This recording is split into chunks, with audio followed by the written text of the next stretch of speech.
Acepté el acuerdo prenupcial cuando no tenía nada. Años después, tras su infidelidad, su familia exige que le dé la mitad de mi fortuna por haber aguantado estar conmigo. Ahora quieren que se lo entregue todo, pero decidí darles una lección que no olvidarán. Hola a todos. Mi nombre es Luis. Esto va a ser largo, pero necesito sacarlo del pecho en algún lado. El mes pasado finalicé oficialmente mi divorcio, y sinceramente, ha sido una travesía agotadora. Retrocedamos 10 años. Yo tenía 29, trabajaba en construcción como asistente de jefe de obra, ganando unos 48,000 al año. No era precisamente el sueño americano. Aún arrastraba unos 75,000 en préstamos estudiantiles por una carrera de ingeniería que apenas había podido ejercer, porque el mercado laboral era un desastre cuando me gradué. Y entonces conocí a Elena. No voy a mentir, ella estaba fuera de mi liga. No solo parecía sacada de una revista, sino que llevaba una seguridad encima que gritaba: jamás he tenido que preocuparme por el dinero. Trabajaba a medio tiempo como higienista dental, algo que me parecía bastante normal. Lo que no sabía en ese momento, y no descubrí hasta 3 meses después, era que Elena venía de una familia muy adinerada. Estoy hablando de dinero serio, tipo dueños de concesionarias. Sus padres, Jorge y María, eran propietarios de 3 concesionarios de autos en la región. A los 26, yo había heredado el negocio de mi abuelo, aunque no era precisamente algo para presumir. Talleres Metálicos Ramírez era un taller de fabricación metálica pequeño, que producía piezas para empresas locales, equipos antiguos, una oficina que parecía salida de los años 70 y una computadora que probablemente corría Windows 95. Entre ese negocio y mi trabajo en construcción, apenas me alcanzaba para vivir. Al principio,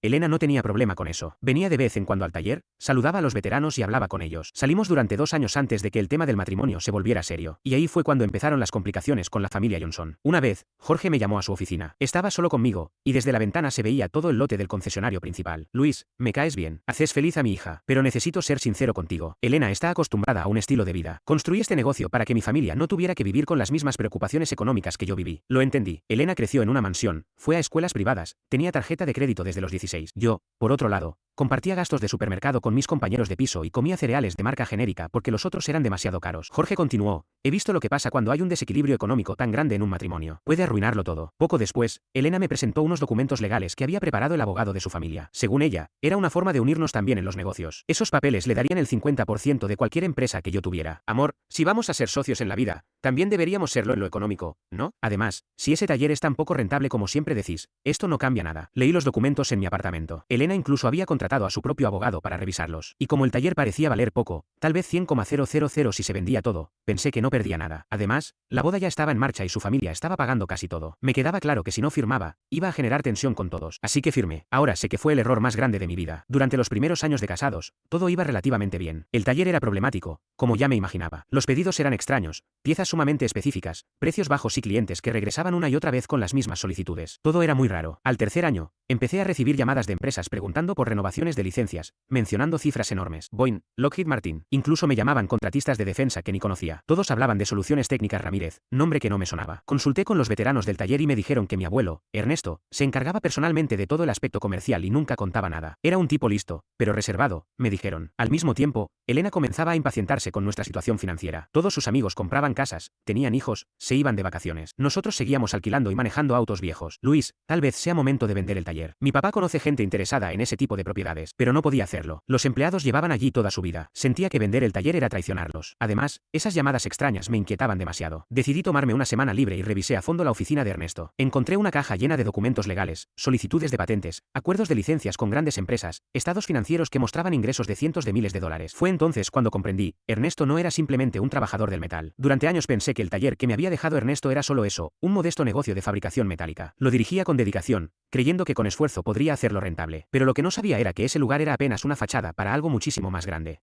Ernesto había desarrollado procesos altamente especializados en el sector aeroespacial, los había patentado todos y llevaba décadas licenciándolos a grandes corporaciones. El verdadero flujo de dinero no venía del taller físico, sino de los derechos de esas patentes. Yo había estado sentado sobre una mina de oro durante 3 años, sin tener ni idea. En cuanto entendí lo que realmente tenía entre manos, llamé a su abogado, el señor Bill Henderson. Luis, me dijo, me preguntaba cuándo ibas a atar los cabos. Ernesto me pidió que no te dijera nada, que te dieras cuenta por ti mismo cuando estuvieras listo. Me dijo, si tiene la cabeza para manejar el negocio, tarde o temprano escarbará entre mis archivos. Bill me explicó todo, y la verdad, lo que descubrí me superó. Cuando Ernesto falleció, estaba recibiendo alrededor de $400,000 anuales solo en regalías por licencias. Pero con nuevos contratos militares a punto de activarse, Bill estimaba que los ingresos anuales podrían dispararse a entre 2 y 3 millones. No pasó mucho tiempo antes de que el dinero comenzara a fluir. Solo en el primer trimestre bajo mi gestión, Soluciones Técnicas Ramírez recaudó $750,000. Cerramos ese primer año con 1,8 millones. Las empresas no eran nuevas, llevaban tiempo esperando renovar contratos y ampliar licencias. Aquí es donde, probablemente, Cometí mi mayor error, no fui claro con Elena respecto al origen del dinero. Le dije que el taller iba mucho mejor y que estábamos consiguiendo contratos importantes, pero evité hablarle directamente de las patentes. Parte de mí temía su reacción. ¿Abandonaría su trabajo? ¿Esperaría que empezáramos a vivir al estilo de sus padres? ¿Cambiaría la manera en que su familia me veía si sabían que ahora tenía más dinero que ellos? Pero también,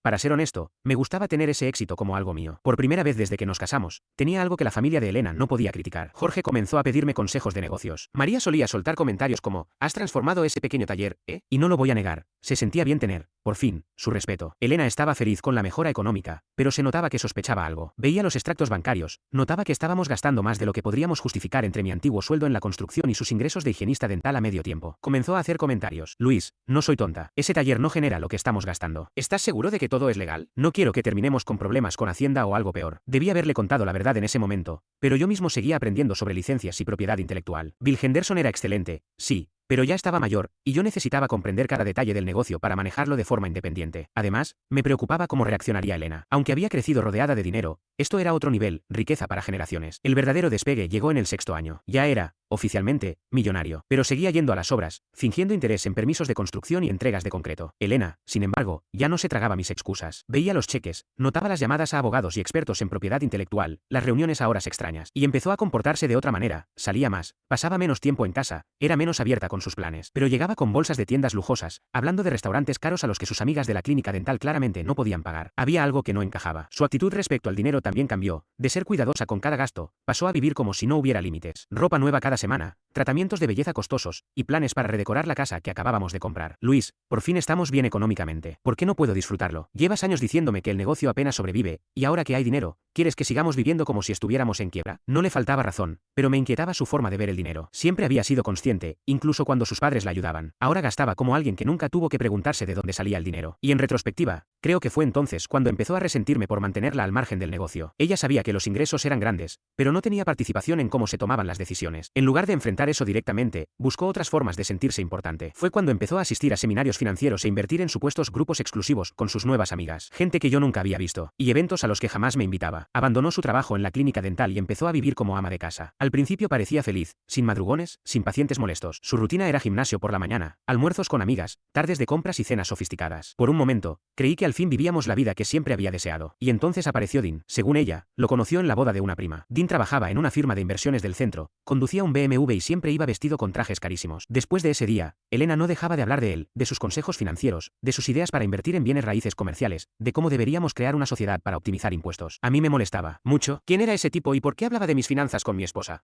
Cuando lo mencionaba, y yo le preguntaba por qué hablaba tanto de él, me respondía como si fuera el celoso de turno. Es solo un amigo que entiende de inversiones, Luis. Tú mismo has dicho que no te interesa esa parte. Dean me está ayudando a entenderlo mejor para poder aportar a nuestras decisiones. Pero la verdad es que no necesitaba su ayuda. Bill Henderson ya me había puesto en contacto con un equipo completo de asesores, contadores expertos en licencias, planificadores financieros especializados en ingresos por patentes, abogados fiscales que conocían la estructura legal que Ernesto había construido. Pero como seguía ocultando el alcance real del negocio, Elena no tenía idea de nada de eso. Mes a mes, Elena pasaba más tiempo involucrada en temas de inversiones y menos en casa. Asistía a cenas de networking que, curiosamente, siempre incluían a un tal Dean. Su forma de vestir también cambió, más profesional, más costosa, como si intentara encajar en un nuevo círculo social al que yo evidentemente no pertenecía. Yo también trabajaba más horas, así que al principio no le di demasiada importancia a su nueva rutina, pero su comportamiento empezó a tornarse cada vez más extraño. Elena se volvió extremadamente reservada con su teléfono, salía del cuarto para responder llamadas, y hacía planes sin siquiera mencionármelos. Si preguntaba a dónde iba, se mostraba sorprendida, como si ya me lo hubiera contado. Te hablé de la reunión del club de inversión ayer en la cena, pero tú nunca escuchas lo que digo, me reclamó una noche. Pero yo sabía que no lo había mencionado. Ese día yo debía haber estado en casa para cenar con ella, pero terminé comiendo pizza recalentada solo. El punto de quiebre llegó en el 8º año de matrimonio. Elena propuso organizar una cena en nuestra casa para su grupo de inversión. Nada muy elaborado, entre 15 y 20 personas. Supuestamente era la ocasión perfecta para que yo conociera a todos sus colegas y compartiera mi experiencia como emprendedor. Dean les ha contado a todos sobre tu éxito con el taller de metal, me dijo. Están muy interesados en escuchar tu historia y aprender de ti. Eso me incomodó enormemente. No podía sentarme frente a desconocidos a hablar sobre patentes aeroespaciales y contratos con el sector militar. Muchos de esos acuerdos eran confidenciales y todo el negocio se sostenía sobre la discreción. Elena, no quiero hablar de esos temas con tus amigos. El taller es técnico y aburrido, le respondí. Luis, estas personas son empresarios exitosos. Entienden de detalles técnicos y negocios complejos. Dean piensa que estás siendo demasiado modesto, y eso perjudica tus oportunidades de hacer conexiones. Otra vez Dean. Dean pensaba esto, Dean opinaba aquello. Me estaba hartando de que ese tipo tuviera tanta influencia en nuestra vida. La cena fue una pesadilla. Pasé toda la noche dando respuestas vagas, intentando intentando cambiar de tema cada vez que alguien sacaba a relucir mi trabajo. Dean fue exactamente lo que imaginaba, excesivamente confiado, demasiado cómodo con Elena, como si fueran más que simples colegas. Ella también actuaba diferente con él, se reía de todo lo que decía, le tocaba el brazo mientras hablaba, y se mostraba como una versión de sí misma que yo no reconocía. Era como ver a mi esposa coquetear con otro hombre delante de mí, pero lo suficientemente sutil como para que, si decía algo, pareciera un celoso inseguro. Cuando se fueron los invitados, Elena me recriminó mi actitud. Luis, me avergonzaste esta noche. Estas personas querían conocerte de verdad y tú los ignoraste. Dean incluso se ofreció a ponerte en contacto con posibles inversionistas. Le respondí que no tenía ninguna obligación de compartir detalles sobre mis negocios con sus amigos. ¿Y por qué Dean necesita saber tanto sobre nuestras finanzas personales? Le pregunté. Dean es un profesional que está brindando asesoramiento gratuito y contactos. Me está ayudando a entender estrategias de inversión para que tomemos mejores decisiones. No es un cualquiera. Esa noche tomé una decisión. Tenía que averiguar exactamente qué tipo de asesoría le estaba dando Dean a mi esposa y por qué ella confiaba más en él que en mí para planificar nuestro futuro financiero. Algo no cuadraba, y no parecía ser solo un asunto de diversificación de carteras. Así que hice lo que muchos harían en mi situación. Contraté a un investigador privado. Sí, suena extremo, pero el comportamiento de Elena ya era demasiado extraño. Le dije al investigador que sospechaba una infidelidad y necesitaba pruebas sólidas en caso de llegar a un divorcio. No me juzgó, solo pidió los detalles y comenzó su trabajo. Luis, ¿estás seguro de que quieres saber lo que encuentre? A veces, la ignorancia es una bendición, sobre todo si hay mucho dinero en juego, me dijo. Pero yo lo tenía claro. Si Elena me estaba engañando, debía saberlo antes de tomar decisiones importantes. El negocio de licencias de patentes estaba en pleno auge, y proyectaba ingresos de 8 a 10 millones anuales en pocos años. Si ella planeaba divorciarse y quedarse con la mitad,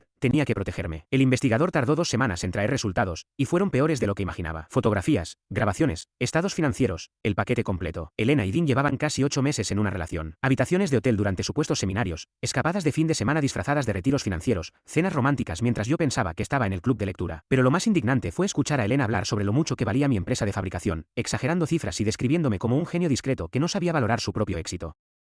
Dean lo absorbía todo, haciéndose ilusiones sobre el dinero que obtendrían juntos una vez que Elena se divorciara de su marido de clase trabajadora. En una de las grabaciones, Elena decía, los papeles de sociedad solo cubren sus bienes originales, pero todo lo que construyó durante el matrimonio me corresponde por ley. Estamos hablando de millones, Dean. Con eso podríamos jubilarnos jóvenes y recorrer el mundo. La ironía era exquisita. Dean tampoco era quien decía ser. El investigador descubrió que apenas era un vendedor intermedio en una firma regional en problemas. Su BMW era alquilado, los trajes caros probablemente comprados a crédito, y compartía un departamento con un compañero de piso. Dean proyectaba una imagen de éxito igual de falsa que la de Elena. Ambos estaban apostando a un futuro financiado por un dinero que pensaban sacar de mí. Pasé 2 semanas elaborando mi siguiente paso. Quise enfrentar a Elena de inmediato, pero el investigador me aconsejó ser estratégico. Confirmamos que las supuestas participaciones del 50% de Elena solo aplicaban a Talleres Metálicos Ramírez, el taller físico. Pero Soluciones Técnicas Ramírez, la empresa que poseía las patentes y los acuerdos de licencias, era otra entidad distinta. Los documentos firmados por Elena años atrás solo le daban acceso a las instalaciones, la maquinaria y los contratos de producción. No tenía ningún derecho legal sobre la propiedad intelectual, que era la verdadera fuente de ingresos. Fue entonces cuando comprendí lo perfecto que sería todo. Elena planeaba dejarme pensando que se quedaría con millones, pero al final solo se quedaría con un taller que apenas generaba 800.000 al año, con maquinaria vieja y un edificio que requería reparaciones. En caso de liquidarlo, su valor total no superaba los 200.000. Mientras tanto, Soluciones Técnicas Ramírez generaba más de 4 millones anuales y no dejaba de crecer. Y Elena no tenía ningún derecho sobre eso. Decidí esperar a que ella hiciera el primer movimiento. El investigador siguió vigilando su aventura mientras yo aseguraba todos los documentos legales y protegía cada activo. Si Elena quería el divorcio, iba a recibir exactamente lo que había firmado, la mitad de prácticamente nada. Finalmente, Elena me pidió que nos sentáramos a conversar. Dijo que necesitábamos tener una charla seria sobre nuestro futuro. Luis, creo que debemos hablar con honestidad sobre lo que está pasando entre nosotros. Con el tiempo, nos hemos distanciado. Tenemos aspiraciones distintas y, sinceramente, ya no creo que estemos haciéndonos bien el uno al otro. La dejé hablar. Su discurso fue completamente racional, bien elaborado. Me habló de cómo las personas cambian, de cómo algunas relaciones simplemente cumplen un ciclo, y de lo apresurado que fue nuestro matrimonio, tan jóvenes como éramos. Luego, soltó la propuesta que ya venía anticipando. He estado pensando en que podríamos probar una separación temporal. Tomarnos un tiempo para reflexionar sobre lo que realmente queremos en la vida. ¿Estás hablando de divorciarnos? Le pregunté. Estoy diciendo que necesito espacio para pensar. Pero siendo sincera, sí, creo que lo más saludable para los dos podría ser separarnos de manera definitiva. Y entonces llegó el verdadero motivo de la charla. El punto que estaba esperando. Luis, sé que esto no es fácil, pero también tenemos que hablar sobre el aspecto financiero, especialmente el negocio. Sé que has logrado que el taller de metalurgia sea muy exitoso, y quiero que manejemos la división de bienes con justicia. ¿A qué te refieres exactamente con justicia? A que firmamos documentos hace años que me reconocen como socia del 50%. Creo que lo correcto sería respetar ese acuerdo y dividirlo todo en partes iguales. Me mostré confundido, como si no entendiera bien a qué se refería, y le pedí que me explicara su propuesta. Elena expuso su plan con claridad: vender el taller, repartir las ganancias, y dividir todos los demás bienes conforme a las leyes de propiedad conyugal del Estado. Estimaba que el valor total de todo lo que teníamos ascendía a varios varios millones y estaba segura de que aceptaría sus condiciones para evitar una batalla legal prolongada. Elena, los papeles que mencionas te dan el 50% de Talleres Metálicos Ramírez, es decir, el taller de fabricación. ¿Estás completamente segura de que eso es lo que deseas? Luis, no empieces con juegos. Sé perfectamente que el taller está generando millones. Dean me ayudó a investigar el sector de manufactura aeroespacial, y empresas como la tuya valen mucho más de lo que tú admites. Ahí lo dijo. Había discutido asuntos privados del negocio con Dean, investigado mis operaciones a mis espaldas, y aún así no tenía ni la menor idea de que parte del negocio realmente producía dinero. Está bien, Elena, si eso es lo que quieres, podemos dividir al 50% Talleres Metálicos Ramírez. ¿No quieres pensarlo un poco más? Pero estaba convencida. Tan segura estaba de que se iba a convertir en millonaria que presentó la solicitud de divorcio a la semana siguiente. El juego había comenzado. La documentación inicial que presentó su equipo legal fue para morirse de risa. Exigían la mitad de todos los activos empresariales, derechos de propiedad intelectual, pensión conyugal a largo plazo y una larga lista de cosas que dejaban claro que no tenían idea de cómo estaba estructurado realmente el negocio. El abogado de Elena actuaba como si Talleres Metálicos Ramírez fuera una empresa contratista de defensa con contratos millonarios. Me imaginaba a Jorge y María, sus padres, sentados en reuniones estratégicas, convencidos de que siempre supe esconder la magnitud real de mis ingresos. Pero mi equipo legal estaba preparado.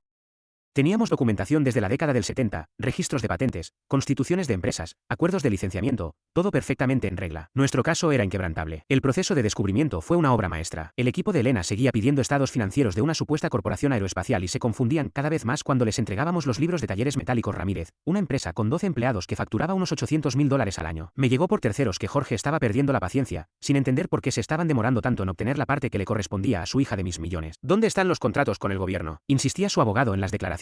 ¿Qué contratos? Respondía el mío con serenidad. Talleres Metálicos Ramírez es solo un taller de piezas metálicas personalizadas para empresas locales. Nada más. Y los millones, las conexiones aeroespaciales, las licencias. Eso pertenece a otra empresa completamente distinta. Tardaron casi 3 meses en descubrir que Soluciones Técnicas Ramírez existía como una entidad separada. Cuando por fin solicitaron acceso a esos registros, mi abogado activó la bomba. Soluciones Técnicas Ramírez SRL es una empresa totalmente independiente, heredada exclusivamente por el señor Luis. La señora Elena no tiene participación alguna en esa entidad ni derecho sobre sus activos o flujos de ingreso. Recuerdo perfectamente la expresión de Elena cuando esta información salió a la luz durante la declaración judicial. Su abogado hojeaba nerviosamente los papeles de sociedad que ella misma había firmado años atrás, dándose cuenta finalmente de que el 50% de participación se aplicaba únicamente al pequeño taller de fabricación, no al verdadero núcleo del capital. Jorge y María estaban sentados al fondo de la sala. Vi cómo el rostro de Jorge se puso pálido en cuanto comprendió lo que había pasado. ¿Y las patentes? ¿Y los ingresos por licencias? ¿Y el dinero del sector aeroespacial? Todo eso está bajo Soluciones Técnicas Ramírez, respondió nuestro equipo. Una empresa distinta, con otra estructura, otros registros, otra cuenta bancaria. Absolutamente todo separado. Elena perdió por completo el control. Comenzó a gritar, acusándome de ocultar activos, de fraude, de haber engañado a su familia sobre la magnitud del negocio. Jorge también se levantó, furioso, diciendo que los había engañado deliberadamente. María, indignada, probablemente ya haciendo cálculos del dinero desperdiciado en abogados para terminar reclamando la mitad de algo que valía poco. Su abogado intentó desesperadamente convencer al juez de que ambas compañías eran una misma y debían tratarse como una sola para efectos del divorcio. Pero la familia Johnson había apostado todo a una estrategia sin futuro, convencida de que su bufete costoso podría hacer magia con leyes que no entienden de emociones. Mi equipo legal desarmó cada uno de sus argumentos. Teníamos décadas de evidencia legal y contable que demostraba que Talleres Metálicos Ramírez y Soluciones Técnicas Ramírez siempre fueron empresas separadas, distintos propósitos, distintos contribuyentes, distintos bancos, distinta administración. El taller hacía piezas metálicas, la otra empresa generaba las verdaderas ganancias. La compañía de patentes se encargaba exclusivamente de licenciar propiedad intelectual. Era una operación totalmente distinta al taller de fabricación, aunque ambas habían sido fundadas por la misma persona. El abogado de Elena intentó todo lo que se le ocurrió para conseguirle una porción mayor del patrimonio. Alegó que yo tenía la obligación fiduciaria de informarle a mi esposa sobre los ingresos provenientes de las licencias durante nuestro matrimonio. Insinuó que mantener separados los negocios era una estrategia para quitarle lo que le correspondía. Incluso intentó sostener que, dado que parte del trabajo del taller respaldaba las patentes, ambos negocios debían considerarse una única entidad. Nada de eso prosperó. En las audiencias finales, el juez fue tajante. Señaló que la señora Elena firmó un acuerdo legal de sociedad en el que se le otorgaba el 50% de participación en Talleres Metálicos Ramírez, y que dicho acuerdo sería respetado en su totalidad. Pero Soluciones Técnicas Ramírez era una entidad distinta, con una estructura de propiedad completamente separada, y sobre esa Elena no tenía ningún derecho legal. El abogado hizo un último intento desesperado, exigiendo una pensión conyugal elevada basada en mis ingresos de Soluciones Técnicas Ramírez. Pero eso también fue rechazado, ya que el contrato de sociedad que Elena había firmado incluía una cláusula que limitaba específicamente cualquier tipo de pensión a una suma mínima por un periodo corto. Al final, Elena recibió exactamente lo que había aceptado legalmente, la mitad de Talleres Metálicos Ramírez, un pequeño taller con maquinaria anticuada, cuyo valor total no superaba los $200,000 si se liquidaba todo, incluyendo el edificio. También se llevó algunos muebles, sus pertenencias personales y aproximadamente 1 año y medio de pensión simbólica que apenas cubría la cuota mensual de su coche. Lo que no consiguió fue participación alguna en Soluciones Técnicas Ramírez, que ya estaba generando cerca de 6 millones anuales solo en licencias de patentes. No obtuvo acceso a las cuentas de inversión que construí gracias a esos ingresos, ni un centavo de la casa donde vivíamos, que había comprado íntegramente con las ganancias de las licencias. Tampoco logró una pensión prolongada ni un respaldo económico a futuro. Elena quedó devastada. Vi cómo los rostros de Jorge y María pasaban en cuestión de segundos de la seguridad arrogante a la incredulidad y luego al enojo.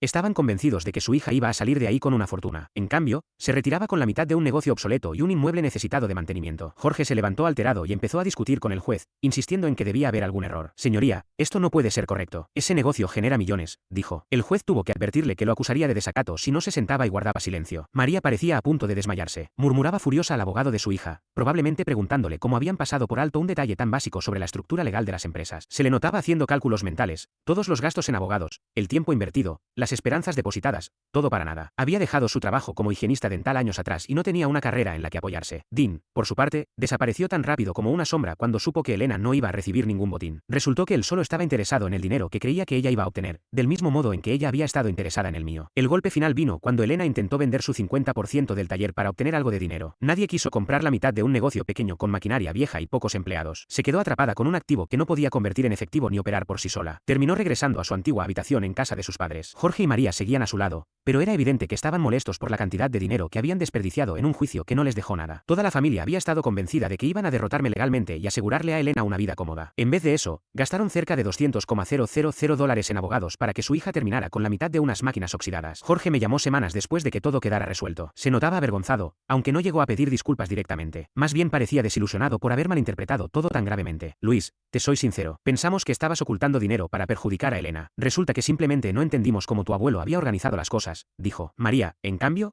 estaba claramente resentida. Ella había sido quien animó a Elena a luchar por lo suyo y a seguir una estrategia legal agresiva. Descubrir que su hija había estado persiguiendo un espejismo durante meses, y que encima ellos estaban pagando la cuenta, fue una gran humillación. La reputación de la familia en su entorno también quedó golpeada. Todo el mundo sabía que habían apoyado el divorcio con la esperanza de que Elena se fuera con millones. Cuando se supo que terminó sin nada significativo, la imagen de la familia quedó por los suelos. Jorge me comentó que algunos de sus amigos del club de campo comenzaron a cuestionar públicamente su criterio para los negocios. Elena pasó de vivir como la esposa de un empresario exitoso a dormir en una cama individual en casa de sus padres, mientras ellos se enfrentaban al desastre que había dejado su intento fallido de enriquecerse. Mientras tanto, yo conservé todo lo que había construido. Soluciones Técnicas Ramírez siguió creciendo, firmando contratos de licencia con compañías de tecnología militar y aviación comercial de última generación. Tenía más dinero del que sabía cómo gastar, y todo estaba legalmente blindado ante cualquier intento futuro de reclamo por parte de Elena. Unos 6 meses después del divorcio, Dean trató de contactarme. Había descubierto que el dinero verdadero estaba de mi lado y quería proponer supuestas oportunidades de inversión. Le pedí a mi abogado que le enviara una carta formal ordenándole que no volviera a acercarse. Elena me ha escrito algunas veces en el último año, generalmente para pedirme ayuda con gastos como reparaciones del coche o cuestiones médicas. Hasta donde sé, trabaja medio tiempo en otra clínica dental y sigue viviendo con sus padres, a los 37 años. Dean, por su parte, se mudó a Phoenix por un nuevo trabajo en ventas y nunca volvió a saber de ella. Todo este proceso me enseñó más de lo que creí posible sobre el dinero, las relaciones y la naturaleza humana. La familia de Elena siempre había estado obsesionada con proteger su patrimonio de personas interesadas, pero jamás imaginaron que su propia hija tenía esa misma mentalidad. Elena vio en mí una oportunidad de obtener riqueza fácil, y estuvo dispuesta a destruir nuestro matrimonio por ello. La ironía más perfecta es que fue precisamente su codicia lo que me salvó. Si hubiera sido honesta y leal, es muy probable que le hubiese compartido todo con el tiempo. Pero como eligió emboscarme legalmente, terminó atrapándose a sí misma, de la forma más desastrosa posible.